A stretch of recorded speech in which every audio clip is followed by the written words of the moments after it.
மௌலானா மௌலவி அல்-ஹாஃபிஸ் அல்-ஹாஜ் சபூர் மிஸ்வாஹி அவர்களை மிக்க அன்போடு கேட்டுக்கொள்கிறோம். இணைய சார்பாக அண்ணா நகர் கிழக்கு வட்டார உதய மாவட்டத்தின் சார்பாக வழிபடுகிறேன். நிகழ்ச்சியின் துவக்கமாக கிராத் ஓதி ஆரம்பம் செய்வதற்காக மௌலானா மௌலவி அல்-ஹாஃபிஸ் நூருத்தீன் கைதி அவர்களை மிக்க அன்போடு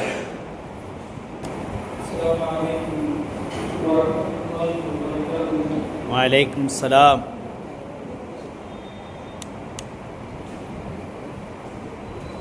أعوذ بالله من الشيطان الرجيم.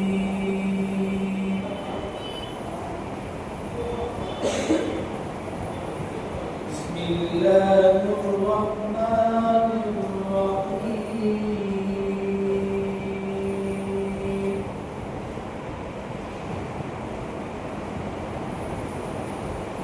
ولله ملك السماوات والأرض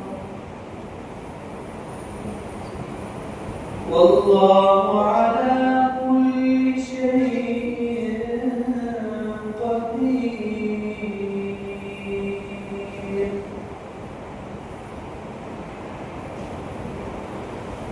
إن في خلق السماوات والأرض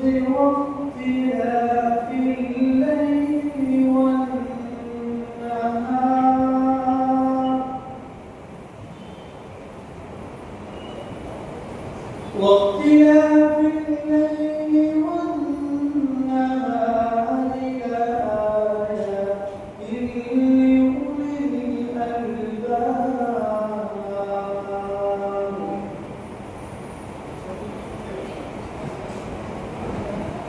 الذين يذكرون الله قياما وقعودا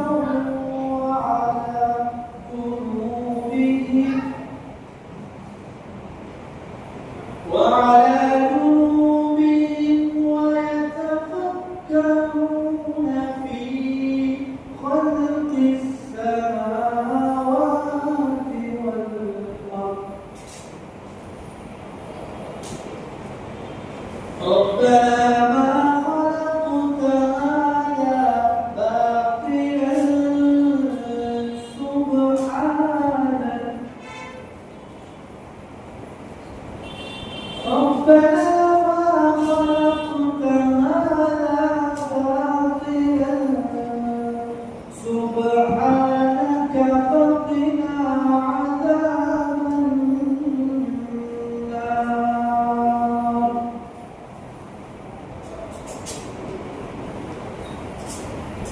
ربنا إنك من تدخل النار فقد أخزيته وما للظالمين من أنصار. صدق الله العظيم. السلام عليكم ورحمة الله. وعليكم السلام. தொடர்ச்சியாக வரவேற்புரை நிகழ்த்துவதற்காக எங்களுடைய கிழக்கு அண்ணா நகர் வட்டார ஜமாத் உலமா சபையினுடைய தஜ்மிக்க செயலாளர் மௌலானா மௌலவி அல்-ஹாஃபிஸ் நிசாமுத்தீன் முனீரை அவர்களை அழைக்கிறோம். السلام عليكم ورحمة الله وبركاته. وعليكم السلام. மதுரை மாவட்ட கிழக்கு அண்ணா நகர் வட்டார ஜமாத் உலமா சபை மற்றும் மதுரை கிழக்கு அனைத்து பள்ளிவாசலுடைய நிர்வாகங்கள் மக்கள் இணைந்து நடத்தும் மகந்தாவை கட்டமைப்போம் என்ற சிறப்பு நிகழ்ச்சிக்கு தலைமையேற்று நடாத்தி கொண்டிருக்கும் எங்களுடைய ஆசிரியர் தந்தை மௌலானா மௌலவி அல்-ஹாஜ் மதுரை மாவட்டத்தினுடைய அரசியலாசி அவர்களையும் கிராத் ஓதிய மௌலானா மௌலிக் ஹாஃபிஸ் குருஜி கையில் ஹஸ்ரத் அவர்களையும் இந்த நிகழ்ச்சிக்கு கோமதிபுரம் எண்ணூற்றுக்குள்ள சும்மா பரிவாரனுடைய நிர்வாக பெருமக்களையும் இந்த நிகழ்ச்சிக்கு சிறப்புரை ஆற்றக்கூடிய எஸ் அப்துல் கனி பாகவி ஹஸ்ரத் அவர்களையும் ஷாதா முசாரி ஹஸ்ரத் அவர்களையும் அனைவரையும் இந்த வட்டாரத்தின் சார்பாக வருக வருக என அன்புடன் வரவேற்கின்றோம். அஸ்ஸலாமு அலைக்கும் வரஹ்மத்துல்லாஹி தஆலா வபரகாத்துஹு. वालेकुम सलाम.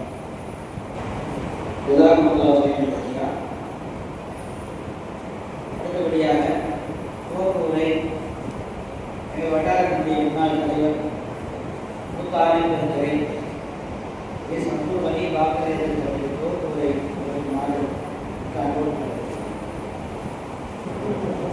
الحمد لله الذي جمعنا الله في هذا المجلس الكريم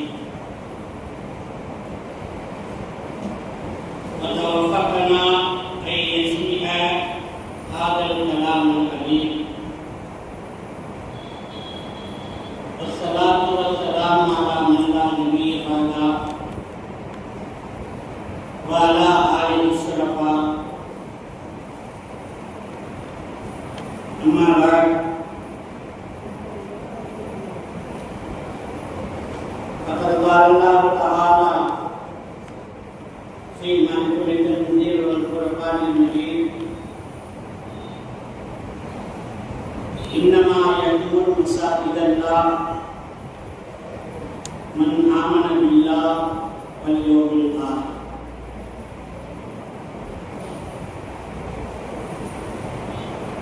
அளவற்ற அருளாளனும் நிகரற்ற அன்புடையவனுமாகிய எல்லாம் அல்ல அல்லாஹ்வின் திருநாமத்தால் துவக்கம் செய்கிறேன். இன்றைக்கு இங்கே நடைபெறுகிற இந்த நிகழ்வு மஹல்லாவை கட்டமைப்போம் என்கிற இந்த நிகழ்வு மதுரை அண்ணா நகர் கிழக்கு வட்டார ஜமாத் உலமாவின் சார்பாகவும் மதுரை கோமதிபுரம் ஜன்னத்துல் ஃபிர்தௌஸ் பள்ளியினுடைய சார்பாகவும் இணைந்து நடத்துகிற இந்த விழாவுக்கு தலைமையேற்று நடத்தி கொண்டிருக்கிற மதுரை மாவட்டத்தினுடைய அரசு காசி பைத்துல் மால் நிறுவனத்தினுடைய தலைவரும் JMS அரபிக் கல்லூரியினுடைய முதல்வரும் குபலா தாமத்து பரக்காத்துக்கும் மத்தரியாவுமாய் முதல்வர்களே, இங்கே வருகை தந்திருக்கிற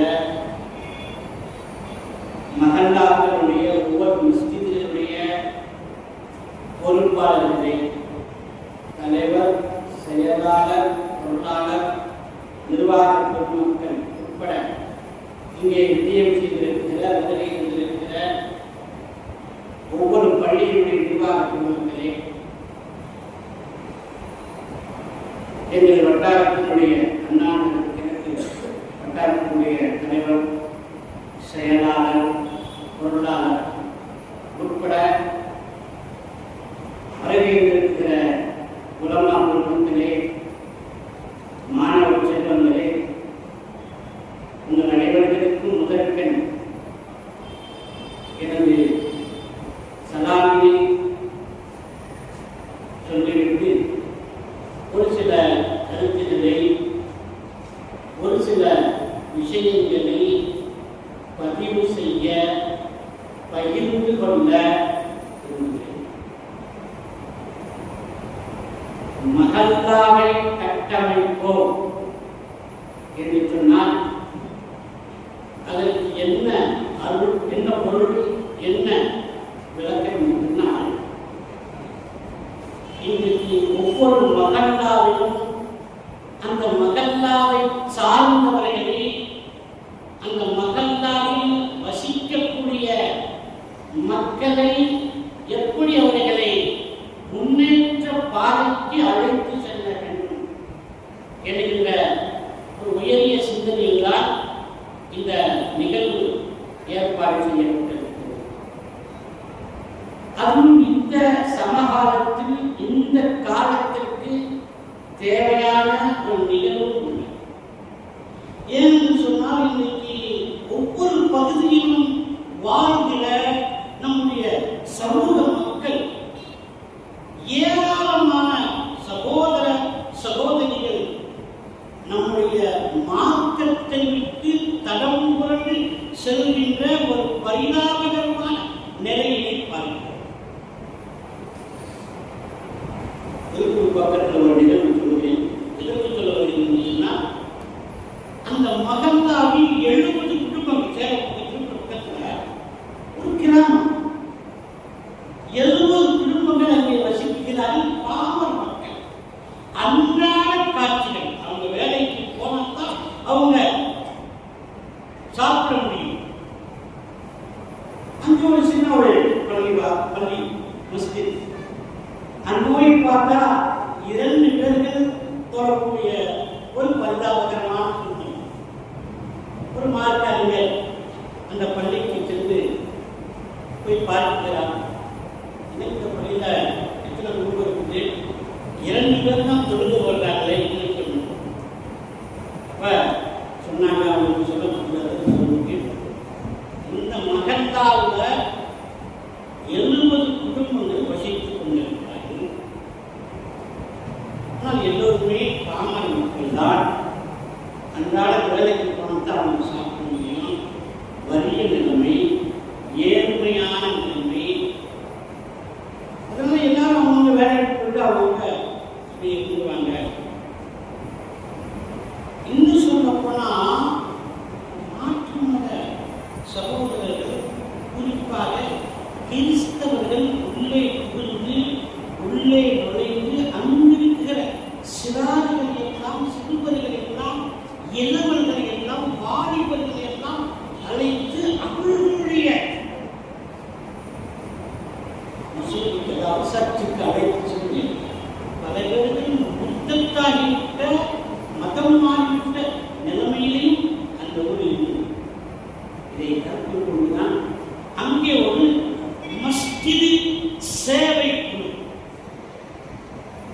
பள்ளிவாசலுடைய சேவை குழு, மஸ்ஜிதுடைய சேவை குழு ஒன்று நிறுவி உருவாக்கி அந்த மகல்லாவை சுற்றி இருக்கிற ஏழைகள், வறியவர்கள், மாற்றுத்திறனாளிகள், ரொம்ப சிரமப்படுகிற மக்கள், இவர்களையெல்லாம் கணக்கெடுத்து அந்த மக்களுக்கு தேவையான விஷயங்களை, தேவைகளை இந்த மஸ்ஜித் சேவை குழுவின் சார்பாக கொஞ்சம் கொஞ்சமாக நிறைவேற்றி கொடுத்தார்கள்.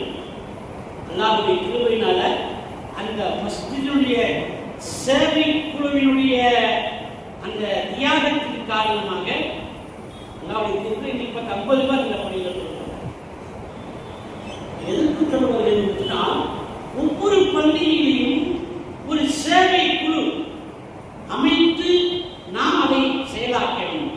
முதல்ல பள்ளியுடைய நிர்வாக மக்கள்லாம் வந்துருக்கீங்க.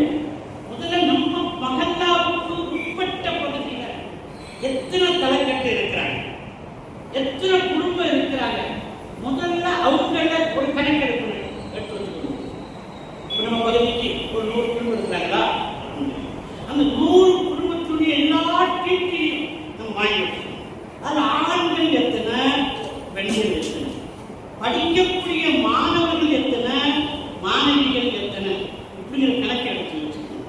அதற்கடுத்து அந்த குடும்பத்திற்கு என்ன வருமானம் இருக்கிறது, அவர்களுடைய தேவைகளை அவர்களால் பூர்த்தி செய்து கொள்ள முடியுமா, இல்லைன்னா அந்த குடும்பத்தினுடைய சூழ்நிலைகளையும் நாம் ஆராய்ந்து அதையும் கணக்கெடுக்க வேண்டும். அதற்கு ஏற்ற ஒவ்வொரு பள்ளிவாசலுடைய நிர்வாக பெருமக்கள் தமது மகல்லாவிற்கு உட்பட்ட மக்கள் எல்லாம் கணக்கெடுத்து இந்த குடும்பத்தில் இந்த மகல்லாவில் யார் யார் வறியவர்கள் இருக்கிறார்கள், யார் யார் மாற்றுத்திறனாளிகள் இருக்கிறார்கள், யார் யார் படிக்கக்கூடிய வசதி இல்லாத மாணவ மாணவிகள் இருக்கிறார்கள் என்கிற ஒரு லிஸ்ட், ஒரு கணக்கெடுத்து அவங்களுக்கு தேவையான நம்ம அந்த மஸ்ஜித் சேவை குழுவின் சார்பாக ஏதாவது உதவிகள் செய்யலாம். இன்னைக்கு மக்கள் கொடுப்பதற்கு தயாராக இருக்கிறார்கள், மக்கள் செய்வதற்கு தயாராக இருக்கிறார்கள். எனவே இந்த ஒரு சேவையை ஒவ்வொரு மகல்லாவில் இருக்கக்கூடிய நிர்வாக குழுமக்கள் செய்தால் மிகவும் நன்றாக இருக்கும். அதே போல ஒவ்வொரு பள்ளியிலும் ஒவ்வொரு மகல்லாவிலும் ஒரு அரசு அதிகாரி இருந்தாங்கன்னா அவரை அணுகி, அதே மாதிரி ஒரு மருத்துவர் அவரை அணுகி அரசு அதிகாரி, ஒரு மருத்துவ அதிகாரி, அதே போல சமூக ஆர்வலர் ஒரு 3-4 பேர்களை தேர்ந்தெடுத்து இந்த அரசாங்கத்துடைய மத்திய மாநில ஒன்றிய அரசுடைய மாநில அரசுடைய இந்த கல்வி நிதி மற்ற ஏதாவது உதவிகள் கிடைக்கிறது என்று சொன்னால் இந்த குழுவின் மூலமாக அரசு அதிகாரி, அதே போல சமூக ஆர்வலர், அதேபோல மருத்துவம் ஒரு மருத்துவர், இப்படி இந்த ஒரு குழுவை நியமித்து சமூக ஆர்வலர் இப்படி ஒரு குழுவை நியமித்து அரசாங்கத்தில் சிறுபான்மை மக்களுக்கு என்னென்ன உதவிகள் செய்கிறார், படிக்கக்கூடிய மாணாக்கர்களுக்கு மாணவ மாணவிகளுக்கு அரசாங்க உதவி எந்தெந்த விதத்தில் கிடைக்கிறது, இதை இந்த குழுவின் சார்பாக இந்த மஸ்ஜித் சேவை குழுவின் சார்பாக இந்த அரசு அதிகாரி, ஒரு மருத்துவர், ஒரு சமூக ஆர்வலர் அந்த உதவிகளை பெற்றுத் தருவதற்கு நாம் குழு முயற்சி செய்யணும். அதேபோல் மருத்துவ முகாம்கள் நடத்துவது, அதேபோல் சமூக சேவைகள் செய்வது, இதுதான் மகல்லாவை கட்டமைப்பது, மகல்லாவை ஒரு முன்னேற்றத்திற்கு கொண்டு செல்வது. எத்தனையோ ஊர்களிலே நம்ம பார்க்கிறோம், மகல்லாக்கள்ல ஒவ்வொரு மாசமும் என்ன செய்யறாங்க, ஒரு அந்த ஜமாத்தில் உள்ளவங்க அந்த நிர்வாகிகள் மக்கள் தன்னந்தர்கள் பொருள்கள் வாங்கி மளிகை ரொம்ப ரொம்ப சிரமப்படுறவங்க, ரொம்ப கஷ்டப்படுறவங்க, அவங்கள ஒரு கணக்கெடுத்து ஒரு லிஸ்ட் எடுத்து மாசம் மாசம் இவர்களால் செய்யப்படுகின்ற ஒரு சிறிய உதவி செய்து கொண்டிருக்கிற ஒரு நிலைமையை நாம் பார்க்கிறோம். நாம் செய்கிற உதவி சிறிதாக இருந்தாலும் கூட அவர்களுடைய இதயம் அப்படியே மன நிம்மதி அடைகிறது. உதவி குறைவாக இருந்தாலும் அவர்களுக்கு ஒரு மன நிறைவு, நம்மளையும் பார்ப்பதற்கு நம்மளையும் கவனிப்பதற்கு இந்த மகல்லாவுடைய நிர்வாகத்து மக்கள் இருக்கிறார்கள் என்ற ஒரு மன நிறைவு அவர்களுக்கு ஏற்படும். இந்த மாதிரி சேவைகளை ஒவ்வொரு மகல்லாவுடைய நிர்வாக பெருமக்களும் செய்ய வேண்டும். இதேபோல இந்த சமுதாயத்துடைய அந்த மகல்லாவுடைய சமூக மக்களுடைய மேம்பாட்டிற்கு என்னென்ன வழியெல்லாம் நாம் முயற்சி செய்ய வேண்டுமோ, அந்த மகல்லா மக்களை நல்ல முன்னேற்ற வழிக்கு கொண்டு வர வேண்டுமோ, அந்த வழிக்கெல்லாம் அவர்களை மகல்லாவுடைய நிர்வாகத்துவ மக்கள் அதை செய்வதுதான் சிறந்தது கூட அது அவர்களுடைய கடமையும். எனவே நிர்வாக ஒவ்வொரு பள்ளியுடைய நிர்வாக மக்கள் அந்த விஷயத்துக்கு கவனம் செலுத்தி நம்முடைய மகல்லாவில் யார் யாரெல்லாம்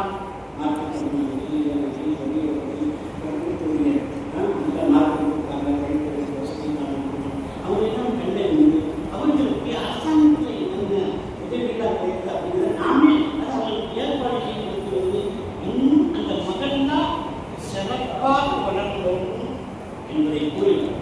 இதுபோன்ற நிகழ்வுகளின் மூலமாக ஒவ்வொரு மகல்லாவும் நல்ல முன்னேற்றத்திற்கு வர வேண்டும் என்று சொன்னவனாக இந்த நிகழ்வை அல்லாஹ் கபூல் செய்து ஒவ்வொரு மகல்லாவிலும் சமூக சேவை செய்யக்கூடிய ஆர்வமாக செயல்படக்கூடிய இளைஞர்களை வைத்து நாம் மஸ்ஜிதை கட்டமைப்போம், முன்னேற்ற பாதையில் கொண்டு செல்வோம், வளர்ச்சி பாதையில் அழைத்து செல்வோம் என கூறி வாழ்ப்படுத்த மதுரை அண்ணா நகர் கிழக்கு வட்டார ஜமாத் உலமாக்களுடைய நிர்வாக பொதுமக்களுக்கும் இந்த பள்ளியினுடைய நிர்வாக பொதுமக்களுக்கும் என்னுடைய நன்றிகளை நிறைவு செய்கிறேன்.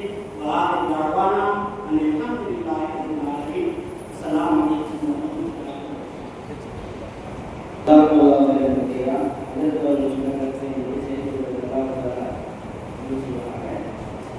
அடுத்தபடியாக மதுரை மாவட்ட ஜமாத்துல் மாசுடைய பொருளாதாரம் இந்த பள்ளியுடைய சந்திப்பும் கிழக்கு அண்ணாநகர் வட்டார ஜமாத்துல் மாசுடைய துணைத் தலைவர் வாசமிகு மௌலானா ஆஃபிஸ் அஹ்மது சாஜி மற்றும் அவர்கள் மகல்லாவின் வளர்ச்சி திட்டம் என்ற தலைப்பின் கீழ் தங்களுக்கு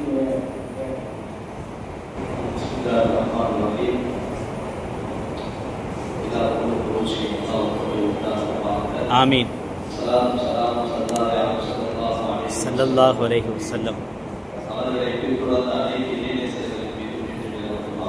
ஆமீன்.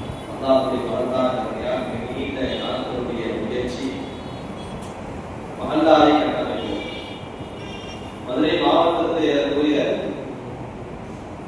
மாவட்ட ஜமாத் உலமா சபை மாவட்டத்திற்கு கீழே இருக்கக்கூடிய 13 வட்டாரங்களாக பகுதிகளாக பிரிந்திருக்கும். அதில் இந்த பகுதி அண்ணாநகர் கிழக்கு வட்டார ஜமாத் உலமா சபை ஏறக்குறைய 18 பள்ளிவாசலை உள்ளடக்கிய ஒரு வட்டார ஒரு பகுதி. இந்த 18 பள்ளிவாசல்களிலேயும் அல்ஹம்துலில்லாஹ் நிர்வாக பெருமக்கள் இங்கே வருகிறது இருக்கக்கூடிய வந்து கொண்டிருக்கக்கூடிய நிர்வாக பெருமக்கள் எல்லா விதத்திலேயும் நமது வட்டார சபைக்கு ஆதரவு கொடுக்கக்கூடியவர். நிர்வாகிகள் உறவாகுவது என்பதை தாண்டி சகோதரத்துவத்தோடும் நல்ல மகிழ்ச்சியோடும் கலந்துரையாடக்கூடியவர். எந்த பள்ளிவாசல்களில் நாம் நிகழ்ச்சிகளுக்கு அனுமதி கேட்டாலும் உடனடியாக அதை ஏற்பாடு செய்து அதற்கு உண்டான தேவைகளை பூர்த்தி செய்யக்கூடியவர். அந்த அடிப்படையில் இந்த கிழக்கு வட்டாரம் அப்படிங்கிறது அநேகமாக இந்த மகல்லாக்களை கட்டமைப்போம் என்பது உட்பட பல்வேறு தலையங்கங்களில் மாவட்டத்திலேயே முதலாவதாக ஒரு நல்ல நிகழ்வு நடக்குது அப்படின்னு சொன்னா அது நம்ம கிழக்கு வட்டாரத்தில் தான் நடக்கும். ஏன்னா நிர்வாகிகளுடைய ஒரு ஒத்துழைப்பு சுமணிகளை இருக்கிறதுக்காக நான் சொல்லல. நீங்க வருகிறது இருக்கக்கூடிய அனைத்து நிர்வாகிகளும் நம்மோடு மிக நெருக்கமாக இணக்கமாக பழகக்கூடியவர்கள் என்ற உரிமையில ஒரு சந்தோஷத்துல நான் சொல்றேன். பாருங்க, அல்லாஹ் நமக்கு கொடுத்த மிகப்பெரிய பொறுப்பு. உலகத்துல நிறைய நபர்கள் சேவைகள் செய்யறாங்க. சில பேர் மருத்துவ சேவை செய்யறாங்க, சில பேர் ஏழைகளுக்கு மட்டும் உணவு வழங்குவது அப்படிங்கிற ஒரு சேவை செய்யறாங்க, சில பேர் அனாதைகளை ஆதரிக்கக்கூடிய நிறுவனங்கள் நடத்துறாங்க, சில மக்கள் ஏழை குமரர்களுடைய தேவைகளை அந்த பெருமையும் நமது வட்டாரத்தில் இருக்கு. ஜேஎம்எஸ் அரபிக் கல்லூரியின் சார்பாக பைத்துல் மாலின் சார்பாக ஏறக்குறைய 1000 குமரர்களை கடந்து சென்று கொள்ளக்கூடிய ஒரு நிறுவனம் ஏழைகளுக்கு திருமணம் முடிச்சு வைக்கிறது. அதுபோல பல சேவைகளை ஆங்காங்க ஒவ்வொரு பகுதிகளிலேயும் செய்து கொண்டே இருக்கிறார். சமீபத்தில் இணையத்தில் வெளிநாட்டை சார்ந்த ஒரு நபர் அவருடைய பிரதான சேவை என்ன கேட்டா ஒவ்வொரு பகுதிகளிலேயும் இருக்கக்கூடிய கழிவறையை சுத்தம் செய்யறார். எனக்கு ரொம்ப ஆச்சரியமா இருந்துச்சு. அவரே நேரடியாக போய் அவரே அதற்கு உண்டான தேவைகளை அந்த பொருட்களை வாங்கி அதற்கு உண்டான நபர்களை கொண்டு கொட்டி அந்த கழிவறைகளை சுத்தம் செய்யுது. அப்ப இது போன்ற பல சேவைகள், உடை கொடுக்கிறது. இப்ப குளிர்காலத்தில் நிறைய பேர் மஷா அல்லாஹ் ரோட்டோரம் இருக்கக்கூடிய ரோட்டோரம் வைதிகளுக்கு என்ன செய்யறாங்க, குளிருக்கு தேவையான ஆடைகளை கொடுக்கக்கூடிய ஆங்காங்கே பல சேவைகள் பல்வேறு விதத்தில் நடந்துகிட்டே இருக்கு. பெரிய நம்முடைய நண்பர் ஒரு ஆடி பசீலா விரியகம் அப்படிங்கிற ஒரு சேவை சமூக சேவை செய்யறாங்க. எனக்கு தெரிஞ்சு தமிழகத்துல ஆண்கள் செய்யக்கூடிய சேவைகளே இது ஒரு வித்தியாசமானது. என்ன அப்படின்னு கேட்டா தாய்ப்பால் டெலிவரி செய்யறாங்க. நான் ஆரம்பத்துல கூட என்ன இப்படி பண்றீங்க அப்படின்னு விமர்சனம் செய்யும் பொழுது நீங்க அரசு மருத்துவமனைக்கு போனீங்க அப்படின்னு சொன்னா தாய்ப்பாலுடைய தேவை நிறைய இருக்கு. ஒரு 10 நாள் தான்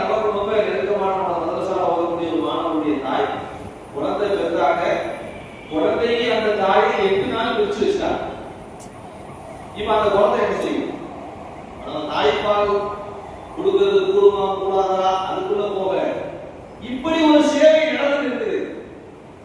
நம்ம இஸ்லாஸ் சொல்லிய தலைவரும் அந்த கட்டை சார்ந்தவர் தான். உண்மையே ஆச்சரியமா இருக்கு. இதெல்லாம் தேவை இருக்கு. இதே மாதிரி பல தேவைகள் சமூகத்தில் இருக்குது. பல நல்ல அமைப்பை சார்ந்தவர்கள் உறவுகள் ட்ரஸ்ட் இருக்கு. ஒரு நம்ம சாடி அப்படிங்கிற ஒரு சகோதரர் அதை நடத்திட்டு இருக்கிறாரு. ஆம்புலன்ஸ் சேவை செய்யறாங்க. அவங்களுடைய பிரதான சேவையினுடைய நோக்கம் என்ன அப்படின்னு கேட்டா, இறந்த உடலை அனாதையாக இறந்த உடலை அடக்கம் செய்யும். இதெல்லாம் எதுக்கு சொல்றேன்னா, பல சேவைகள் நடக்குது. ஆனா அப்பா எங்க உட்கார வச்சிருக்கிறான்னு கேட்டா, மஸ்ஜிதுடைய நிர்வாகிகளா? இதை யார் தேர்வு செய்யறது? ரப்புல் ஆலமீன். இங்க நாங்க ஆரம்பத்தில் ஒரு சில விஷயங்களை தெளிவுபடுத்துறோம். மஸ்ஜிதுடைய சேவை, மஸ்ஜிதுடைய நிர்வாகம் மக்கள் அல்லாஹ் அரப கட்டமைக்கணும்னு முடிவு செய்யலாம். இப்ராஹிம் அலைஹிஸ்ஸலாத்து வஸலாம் அவர்களுக்கு வகை அனுப்பப்படுகிறது. நீங்க என்ன செய்யணும்? பைத்துல்லாஹ்வை அரப மறுபடியும் கட்டமைக்க வேண்டும், சீரமைக்க வேண்டும். அவங்க நேரா போய் தான் மகன்கிட்ட வரலாறு எழுதுறாங்க. 100 வயது 120 வயசுக்குள்ள இப்ராஹிம் அலைஹிஸ்ஸலாத்து வஸலாம் அவர்களுக்கு ஒரு நிர்வாகத்தில் இருக்கக்கூடியவர்கள் வயது முதிர்ந்த அனுபவம் கொண்ட சமூக சிந்தனையை இந்த வாழ்க்கையில் பல நாட்கள் பணியாற்றிய ஒரு நபர், அதாவது தலைவராக, செயலாளராக, பொருளாளராக. சரி, அவர் போய் செங்கலை வச்சு கட்டுமான பணி செய்ய முடியுமா? அதற்கு இப்ராஹிம் அலைஹிஸ்ஸலாத்து வஸலாம் 15 to 20 வயதுக்கு உண்டான மகன் இஸ்மாயில் சொல்றார், இப்படி ஒரு வகை வந்திருக்குது. இந்த கட்டுமான பணிக்கு மிகவும் உதவியாக செய்த இஸ்மாயில் அலைஹிஸ்ஸலாத்து வஸலாம் இருந்தார். நிர்வாகத்தினுடைய கட்டமைப்பு, நம்மளுடைய துணை அமைப்புகள், ஒரு மகத்தான அதற்கு அவர் சொன்ன மாதிரி பல எந்த சேவைகளை வேணாலும் செய்யலாம். ஒரு மகந்தாவை நாம் எப்படி வேணாலும் மாற்றலாம். ஸல்லல்லாஹு அலைஹி வஸல்லம் மக்கால இருந்து மதீனாவுக்கு வந்த மாத்திரத்துல முதல்ல செஞ்சது பள்ளிவாசலை கட்டமைக்கிறார். பள்ளிவாசல்ங்கிறது சாதாரண விஷயம் கிடையாது. அல்லாஹ் கொடுத்த மிகப்பெரிய வாக்கியம். நீங்க எல்லா நிர்வாகிகளாக இருக்கிறது அல்லாஹ் உங்களை தேர்வு செய்திருக்கிறார். அது ஒரு பெரிய பொறுப்பு, கண்ணியமான பொறுப்பு. கடந்த 30-40 வருடத்திலே ஒரு ஊர்ல ஒரு பள்ளிவாசல் இருக்குது அப்படின்னு சொன்னா, பள்ளியினுடைய நிர்வாகி தான் அந்த ஊரை கட்டமைக்கக்கூடிய நபராக இருந்தார். பள்ளிவாசல்ல யாரெல்லாம் பேசலாம் அப்படிங்கிற கான்செப்டே தவறான நிர்வாகத்தில் மக்கள் கையில் இருக்கு, பொறுப்புகளை கையில் இருக்கு. இஸ்மாயில் அலைஹிஸ்ஸலாத்து வஸலாம் அவர்களை சேர்க்கிறாங்க. ஹரமுடைய பணி கோரிக்கைக்காக போகும். அவருடைய பள்ளிவாசல்ல எத்தனை கிளை அமைப்புகள், கிளை பொறுப்புகள் இருக்குதோ வாலிபர்களுக்கு கொடுக்கும். என்னதான் செய்யலாம் பள்ளிவாசல்ல? மஸ்ஜிது நபவி எப்படிதான் இருந்துச்சு, இது எல்லாம் செய்யணும். நாம் நிறைய சேவைகள் செய்யணும். அதுக்கு முதல்ல நாம் என்ன செய்யணும்னா, நம்மளுடைய மகத்தாவுடைய சென்சஸ் ஒரு வளர்ச்சியை நோக்கி போகணும்னா நம்ம மகத்தாவுடைய குடும்ப விகிதாட்சரம் போது சில வரலாறு கிதாபுகளில் அழகாக பதிவு செய்யறாங்க. மதீனாவுக்கு வந்த உடனே நபி அவர்கள் எடுக்கக்கூடிய அந்த சென்சஸ்ல மதீனாவுடைய மொத்த முஸ்லிம் பாப்புலேஷன் 1500 நபர்கள் என்பதாக இருந்தார். இதெல்லாம் அவங்க செஞ்சாங்க. பள்ளிவாசல் கட்டின உடனே எத்தனை நபர்கள் இருக்கிற முஸ்லிம்கள், கிறிஸ்தவர்கள் எங்க இருக்கிறாங்க, எத்தனை கூட்டத்தார்கள் இருக்கிறாங்க. மதீனாவில் இன்னொரு சவால், யூதர்கள் இருக்கிறாங்க. யூதர்கள் யார் யாரெல்லாம் இருக்கிறாங்க, எப்படி இருக்கிறாங்க. இஸ்லாமியர்களுக்கு உண்டான சில வழிகாட்டுதல் நம்ம மற்ற சமயத்தவர்களோடு இருக்கும் பொழுது இந்தியாவுடைய பிரதானமான ஒரு சிக்கல் என்ன அப்படின்னு கேட்டா, எல்லா சமய மக்களோடு நாம் இருக்கிறோம். அப்ப எப்படி நடந்து கொள்ளணும், நம்மளுடைய உணர்வுகள் அவர்களோடு எப்படி கடைபிடிக்க வேண்டும், அவர்களுடைய பண்டிகை காலங்களிலே, விழா காலங்களிலே, அவர்களுடைய சந்தோஷத்துக்கு நிகழ்ச்சிகளிலே நாங்கள் அதை எப்படி அணுக வேண்டும் என்ற நடைமுறையை நபி அவர்கள் மதீனாவில் கட்டமைக்கிறாங்க. மக்கள் அப்படி ஒரு செட்டப் கிடையாது. மதீனாவில் உருவாக்குறாங்க. மஸ்ஜித் நபவியை கட்டமைச்ச உடனே மதீனாவை சுற்றி இருக்கக்கூடிய இஸ்லாமியர்கள், கிறிஸ்தவர்கள், யூதர்கள், பெரும்பான்மையினர்கள், சிறுபான்மை சமூகத்தை சார்ந்தவர்கள் அவர்களுடைய எட்டை தெளிவான வரைபடத்தை உருவாக்குறாங்க. அதெல்லாம் ஒரு விஷயத்தை முடிவு செய்யறாங்க. இந்த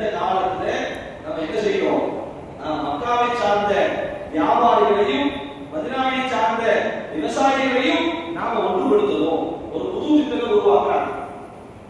சமூக எழுச்சிக்கு என்ன செய்யறாங்க? எல்லாரும் சேர்த்துதான் எழுச்சியை உருவாக்க முடியும். இன்னைக்கு நாம அந்த கட்டமைப்பு விட்டோம். இன்னைக்கு எல்லா உறுப்பினர்களும் அல்லது எல்லா சந்தாதாரர்களும் எந்த மனோநிலையில இருக்கிறாங்க அப்படிங்கிற வேதனையான விஷயம். நீங்க தானே தலைவர், நீங்க தான் பார்க்கணும். நாங்க ஏன் ஒன்றுக்கு போனாங்கிறத பார்க்கறது தலைவர் வேலை. இந்த சிந்தனைக்கு தள்ளப்பட்டோம்.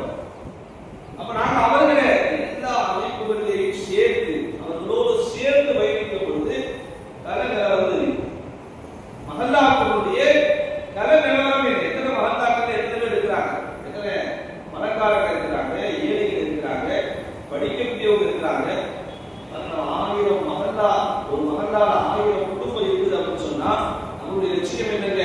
ஒவ்வொரு வருடமும் மகல்லாவின் சார்பாக ஒரு மருத்துவரை நாங்கள் உருவாக்கலாம், ஒரு வழக்கறிஞர்களை நாங்கள் உருவாக்கலாம், சமூக சிந்தனையாளர்களை நாங்கள் உருவாக்கலாம்.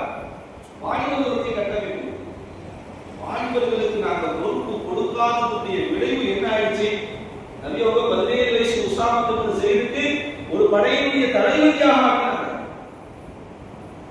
ஸெய்த் இப்னு சாபித் மிகப்பெரிய பொறுப்பு கொடுத்தாங்க. ஒரு லாங்குவேஜை கற்றுக்கொள்ளக்கூடிய காத்திபுல் வஹியாக இருந்தாங்க. சின்ன சின்ன வயசு சஹாபாக்களுக்கு பொறுப்புகள் கொடுக்கும் பொழுது பிற்காலத்தில் உமருடைய ஆட்சியில் ரலியல்லாஹு அன்ஹு அப்துல்லாஹ் இப்னு அப்பாஸ் தான் உமருடைய ஆட்சியுடைய அமைச்சரவையில முக்கியமானவராக இருக்கிறார். அவர் நபி காலத்துல சின்ன பையன்.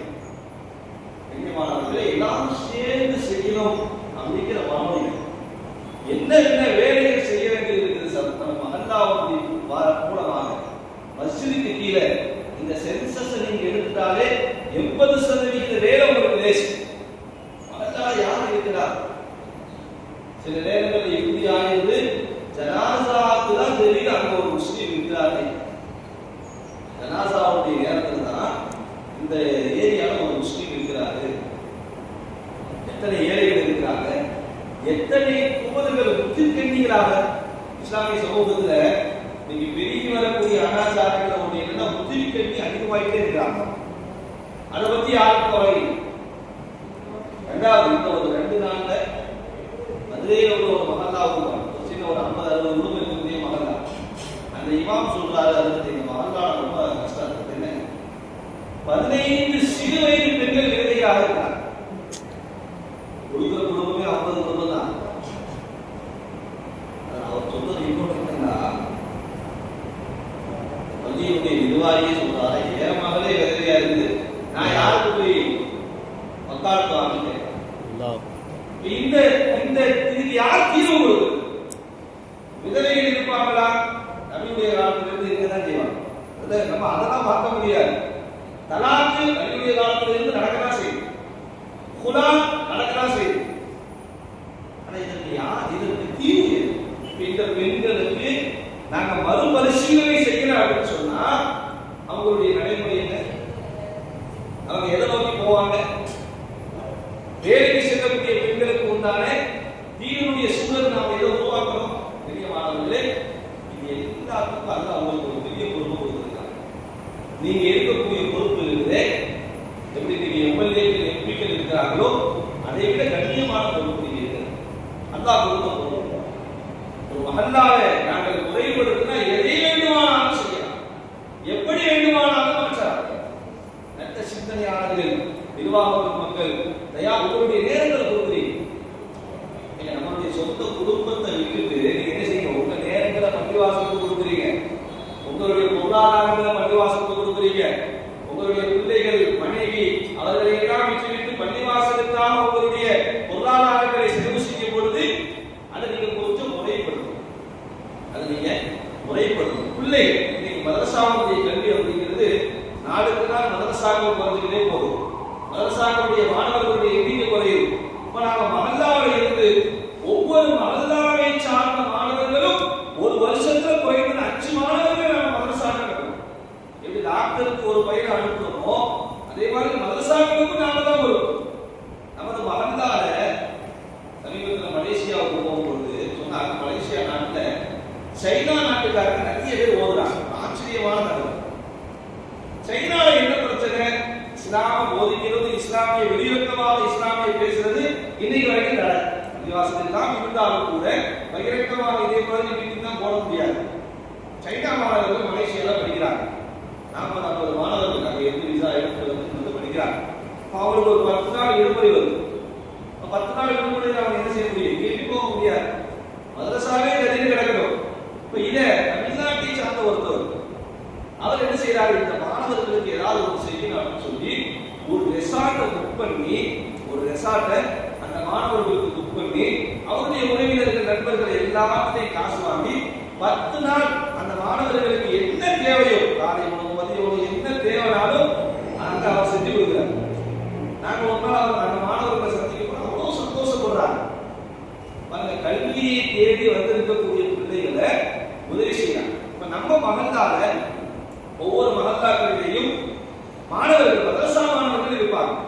என்னுடைய வேண்டுகோள் என்னன்னா, தராவியில 27ஆம் கிழமையில நீங்க ஆசாவை கண்ணியப்படுத்துற மாதிரி இவர் நம்ம மகந்தால ஓதிட்டு இருக்கிறார், அறிமுகப்படுத்து மக்களுக்கு என்ன செய்யுங்க.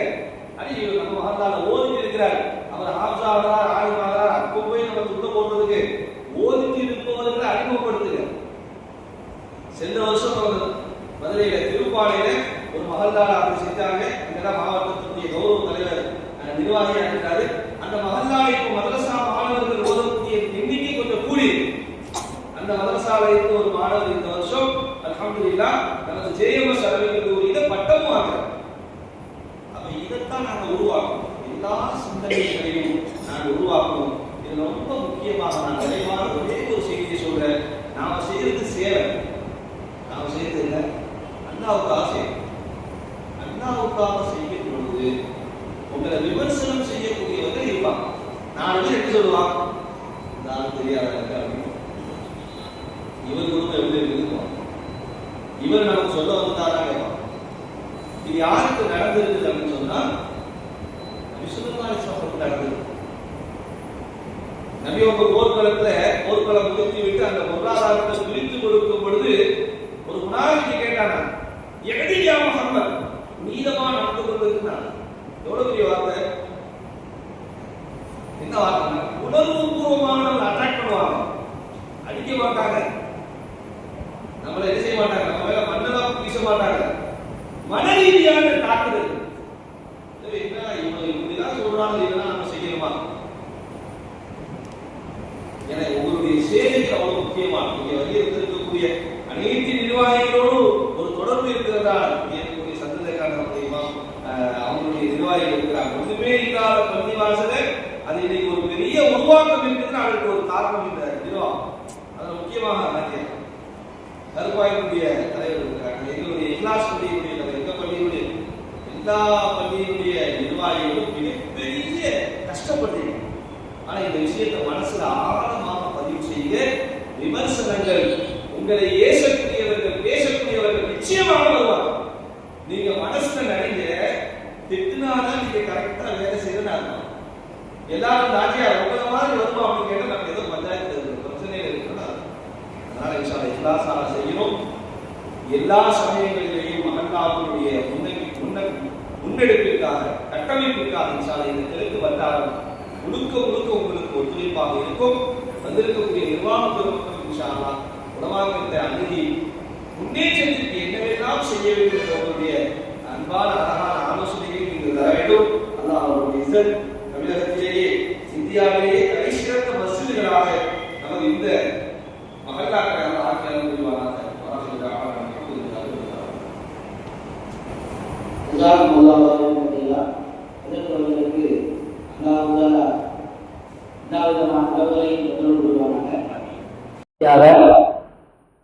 கலிமங்கலம் ஜும்மா பள்ளிவாசலுடைய தலைமை இமாம் மௌலானா மௌலவி ஹாஃபில் சையது சுலைமான் யூசுஃபி ஹசரத் அவர்கள் மஹல்லாவில் உள்ள பெண்களின் பாதுகாப்பு என்கிற தலைப்பின் கீழ் உரையாற்றுவார்கள்.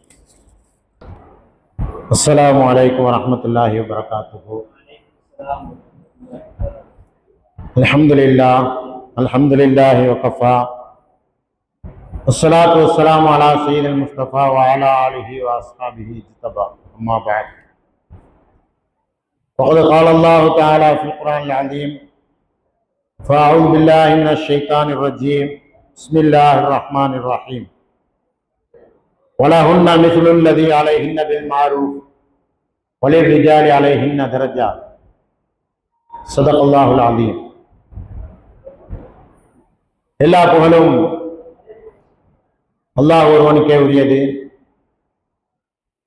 ஸலாத்தும் ஸலாமும் எம் உயிரிலும் மேலான முஹம்மது ரசூலுல்லாஹி ஸல்லல்லாஹு அலைஹி வஸல்லம் அவர்கள் அன்னாருடைய கிளையார்கள், தோழர்கள் மற்றும் இருந்திருக்கக்கூடிய அனைத்து நல்லுள்ளங்கள் மீது உண்டாகுமாக ஆமீன்.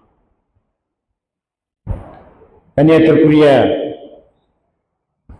மஹல்லாவை கட்டமைப்போம் என்ற இந்த சிறப்பு நிகழ்ச்சிக்கு தலைமையேற்று நடத்தக்கூடிய எங்களுடைய ஹஜ்ரத் கிப்லா அவர்களே மற்றும் இந்த மதுரை கிழக்கு அண்ணாநகர் கிழக்கு வட்டார மஸ்ஜிதுகளின் நிர்வாக பெருமக்களே, இமாம்களே, அல்லாஹ்வுடைய மாபெரும் கிருபையினால் ஒரு சிறப்பான ஒரு நிகழ்ச்சியை இன்றைய தினம் நம்முடைய ஜன்னத்துல் ஃபிர்தௌஸ் பள்ளியிலே நடத்தி கொண்டிருக்கிறார்கள்.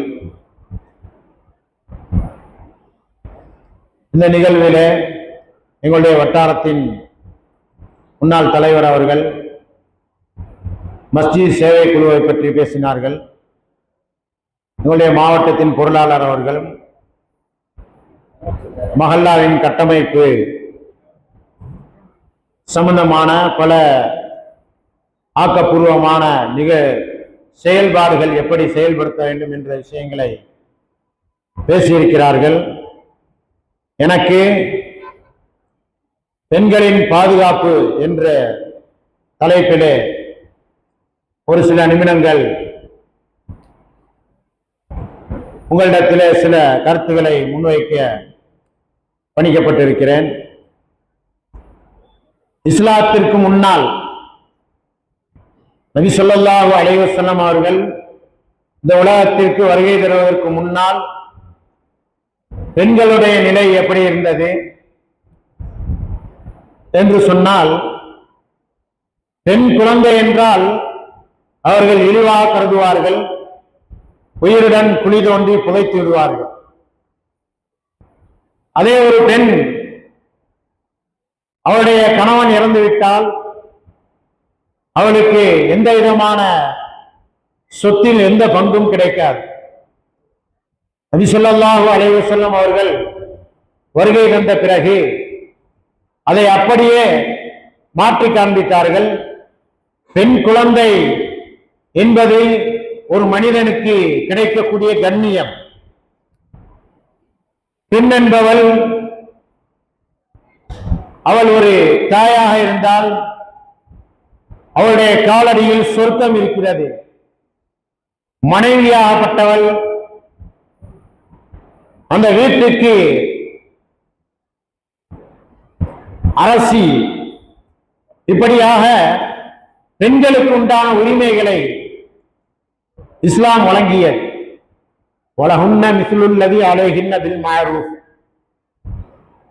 அவர்கள் மீது எப்படி சில கடமைகள் இருக்கிறதோ அவர்களுக்கென்றும் சில உரிமைகள் இருக்கிறது என்பதை இஸ்லாம் வலியுறுத்தியது. அது மட்டுமல்லாமல் வணக்க வழிபாடுகளிலும் பெண்களுக்கு அல்லாஹ் தஆலா சிறப்பை கொடுத்திருக்கிறான். எப்படி ஆண்கள் இபாதத்தின் மூலமாக மேன்மை அடைகிறார்களோ பெண்களும் இறை நேசர்களாக ஆய்கொள்ளலாம். மன் அமில சாலிஹன் மின் தக்ரின் அவ் உன்ஸா. ஆண்களோ பெண்களோ யார் நல்லமல்கள் செய்கிறார்களோ ஃபலனுஹியன்னஹு ஹயாத்தன் தய்யிபா, அவர்களுக்கு மனமான வாழ்க்கை உண்டு என்று அல்லாஹ் தஆலா ஆண்கள் பெண்கள் இருவருடைய வணக்க வழிபாடுகளையும் மதித்து அவர்களுக்கு உண்டான கண்ணியத்தை, கூலியை சிறப்பாக கண்ணியமா அல்லாஹ் தஆலா கொடுக்கிறான். இப்படி பெண்களுக்கு மிக அதிகமான உரிமைகளை இன்றைய காலகட்டத்திலே இஸ்லாத்திற்கு விரோதிகள் இஸ்லாத்தின் மீது பழி சுமத்துவதற்காக வேண்டி இஸ்லாமிய மார்க்கம் பெண்களை அடக்கி ஆளுகிறது என்று சொல்லுகிறார்கள். நம்முடைய இஸ்லாம் மார்க்கத்தில் உள்ள சில பெண்களே அவர்களே அதிக பிரசங்கித்தனமாக இஸ்லாமிய மார்க்கத்தில் பெண்களுக்கு சுதந்திரம் இல்லை என்று இஸ்லாமிய பெண்களே ஒரு சில பெண்கள் சொல்லக்கூடிய நிலைமை இருக்கிறது.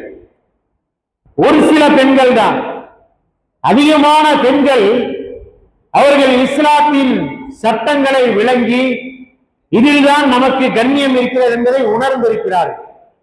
இவர்கள் என்ன சொல்லுகிறார்கள்? பர்தாவை அணிய சொல்லுகிறார்கள். பர்தாவை அணிந்தால் எங்களுக்கு சுதந்திரம் பறிக்கப்படுகிறது என்று நம்முடைய இஸ்லாமிய பெண்களே ஒரு சில நபர்கள் சொல்லுகிறார்கள். ஆனால் பெரும்பாலான பெண்கள் உணர்ந்து கொண்டார்கள், பர்தாவில் தான் ஆணுக்கும் பாதுகாப்பு இருக்கிறது, பெண்களுக்கும் பாதுகாப்பு இருக்கிறது. பர்தா இல்லாத எத்தனையோ மேற்கத்திய நாடுகளிலே அவர்களுடைய கலாச்சாரங்களை எடுத்துக்கொண்டால் அவர்களுக்கு பணத்தை எப்படி செலவழிக்கிறது என்று தேடிக்கொண்டிருக்கிறார்கள். எனக்கு முன்னால் பேசிய நம்முடைய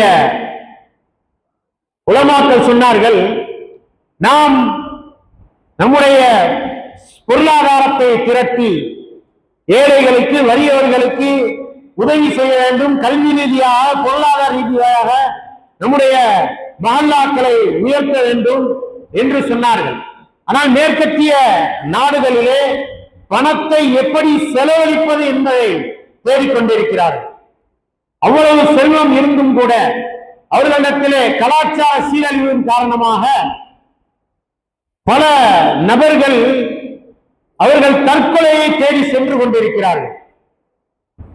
வாழ்க்கையிலே அவர்களுக்கு எந்த பிரச்சனையும் கிடையாது, பொருளாதாரம் மிதமிஞ்சி இருக்கிறது, தங்குவதற்கு வீடு இருக்கிறது, வாழ்வதற்கு எல்லாம் இருக்கிறது.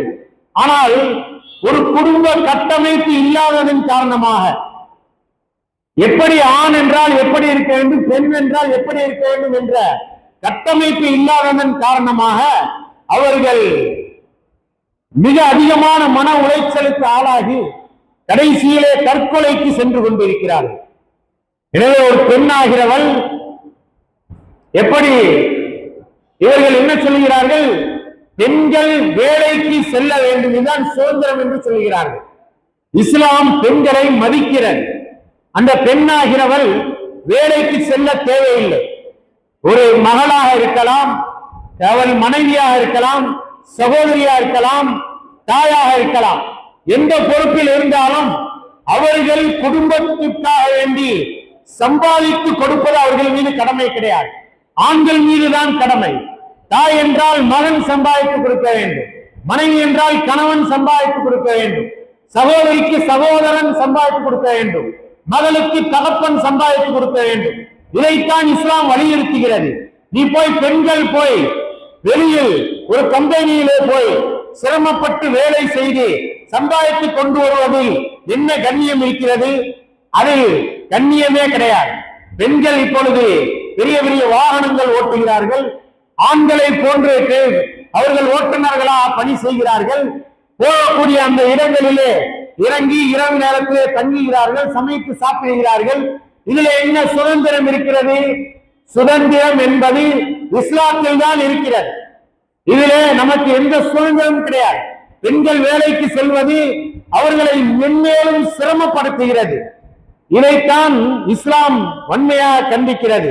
பெண்களுக்கு வகர்ன ஃபீ புயூத்திகுன்ன, அவர்கள் வீட்டிலே இருக்க வேண்டும்.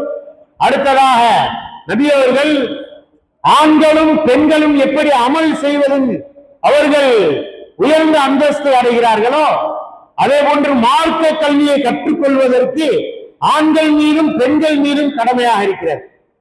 ஒரு பெண் சிறந்த தாயாக, சிறந்த சகோதரியாக, சிறந்த மனைவியாக, சிறந்த மகளாக விளங்க வேண்டும் என்று சொன்னால் மார்க்க கல்வியை கற்றுக்கொள்வது, அதற்கு மஹல்லாக்கள் தோறும் நிஸ்வான் மதரசாக்களை உருவாக்க வேண்டும். குறைந்தது ஊருக்கு ஒரு நிஸ்வான் மதரசாவது இருக்க வேண்டும். அந்த நிஸ்வான் மதரசாக்கிலே பெண்களுக்கு ஒழுக்கம் சார்ந்த, அவர்களுக்கு குடும்பவியல் சார்ந்த, வணக்கவியல் சார்ந்த வாழ்வியல் சார்ந்த பண்பியல் சார்ந்த இஸ்லாமிய நெறிமுறைகள் மார்க்க சட்டதிட்டங்கள் கற்றுக் கொடுக்கப்பட வேண்டும். அவர்களுடைய சட்டங்கள் சொல்லப்பட்ட சில சூறாக்கள் இருக்கிறது. சூரத்து நிசா, சூரத்து தலாக், சூரத்து நூர் போன்ற சூரத்து வாக்கியா, யாசின் போன்ற சூறாக்களை அவர்களுக்கு அதனுடைய விளக்கங்களுடன் கற்றுக் கொடுக்க வேண்டும். இதுதான் அந்த பெண்கள் சிறந்த தாய்மார்களாக விளங்குவதற்கு அடிப்படை காரணமாக அமையும். எப்படி ஹஜ்ரத் ஃபாத்திமா ரலியல்லாஹு அன்ஹா அவர்கள் தன்னுடைய ஹசன் ஹுசைன் 2 பிள்ளைகளை சிறந்த மக்களாக வளர்த்தார்கள். ஒருவரே பெருமானார் ஸல்லல்லாஹு அலைஹி வஸல்லம் அவர்கள் தன்னுடைய அருமை மகளார் ஃபாத்திமா ரலியல்லாஹு அன்ஹா அவர்களுடைய வீட்டுக்கு வருகிறார்கள். வீட்டிலே பேர பிள்ளைகளை காணோம். எங்கென்று கேட்கிறார்கள். 3 நாட்களாக சாப்பிடவில்லை, எங்கே வெளியே சென்று இருக்கிறார்கள் என்று சொன்னார்கள். வெளியே சென்று பார்த்தார்கள். ஒரு ஆட்டு மேய்ப்பாளர் ஆடுகளை மேய்த்துக் கொண்டிருந்தார். இவ்வழியாக 2 சிறுவர்கள் வந்தார்களா என்று கேட்ட பொழுது, ஆமாம் 2 சிறுவர்கள் வந்தார்கள், அவர்கள் பசியா இருக்கு என்று சொன்னார்கள். அதுல ஹுசைன் ரலியல்லாஹு அன்ஹு அவருக்கு என்னுடைய ஆட்டிலிருந்து பாலை கறந்து நான் கொடுத்தேன். அவர் குடிக்க செல்லும் பொழுது ஹசன் அவர்கள் தடுத்து விட்டார்கள். இந்த பாலை யாருடைய ஆடு, யார் எஜமான் என்று எஜமானுடைய அனுமதி இல்லாமல் நமக்கு குடிப்பது கூடாது என்று அந்த பாலை திரும்ப நம்மிடத்திலே கொடுத்து விட்டார்கள். அதே போன்று ஹஜ்ரத் ஃபாத்திமா, இன்னொரு ஃபாத்திமா உமர் ரலியல்லாஹு அன்ஹு அவர்களுடைய சகோதரி ஃபாத்திமா ரலியல்லாஹு அன்ஹா அவர்களுடைய சொல்லை கேட்டுதான் ஹஜ்ரத் உமர் ரலியல்லாஹு அன்ஹு அவர்கள் இஸ்லாத்திற்குள் நுழைகிறார்கள். அதே போன்று உம்மு ஹபீபா ரலியல்லாஹு அன்ஹா அவர்களுடைய பேச்சை கேட்டு அவர்களுடைய செயல்பாடுகளை விளங்கி அவர்களுடைய தகப்பனார் அபூ சுஃபியான் அவர்கள் இஸ்லாத்திற்குள் வருகிறார்கள். இவ்வாறு இந்த இஸ்லாம் வளர்ச்சி அடைவதற்கு மிகவும் காரணமாக இருந்தவர்கள் பெண்கள். ஏனென்றால் அவர்களை நபி ஸல்லல்லாஹு அலைஹி வஸல்லம் அவர்கள் மார்க்க ஞானத்தை கொடுத்து அவர்களை எப்படி ஆண் சஹாபாக்களை உருவாக்கினார்களோ அத்தோடு நிற்கவில்லை, பெண்களுக்கும் மார்க்க கல்வியை கொடுத்து அவர்கள் மூலமாக அந்த குடும்பத்தில் தீன் பரவுவதற்கு, இஸ்லாம் பரவுவதற்கு காரணமாக நபி ஸல்லல்லாஹு அலைஹி வஸல்லம் அவர்கள் பெண்களை தேர்ந்தெடுத்தார்கள். எனவே நாம் உறுதியெடுப்போம், ஒவ்வொரு மஹல்லாவிலும் இருந்து வந்திருக்கக்கூடிய கண்ணியமிக்க நிர்வாகிகள் மனதில் கொள்ள வேண்டும். நம்முடைய மஹல்லாவிலே எப்படி வாலிபர்களுக்கு ஒரு சங்கம் இருக்கிறதோ, எப்படி மஸ்ஜித் சேவை குழு ஏழைகளுக்கு செயல்படுகிறதோ, அதே போன்று பெண்களுடைய கல்வி முன்னேற்றத்திற்கு, ஒழுக்க முன்னேற்றத்திற்கு இன்று எத்தனையோ பெண்கள் மார்க்கத்தை விட்டு விலகி சென்று கொண்டிருக்கிறார்கள். அவர்களை இஸ்லாத்தில் உறுதிப்படுத்துவதற்காக வேண்டி நிஸ்வான் மதரசாக்கள் காலத்தின் கட்டாயமாக இருக்கிறது. அப்படிப்பட்ட நிஸ்வான் மதரசாக்களை உருவாக்கி வழிநடத்தி செல்வதற்கு அல்லாஹ் தஆலா நம் அனைவருக்கும் தௌஃபீக் செய்வானாக. வாஹிரு தாவானா அல்ஹம்துலில்லாஹி ரப்பில் ஆலமீன். அஸ்ஸலாமு அலைக்கும் வரஹ்மத்துல்லாஹி வபரகாத்துஹு. ஜஸாக்குமுல்லாஹு கைரன் கஸீரா.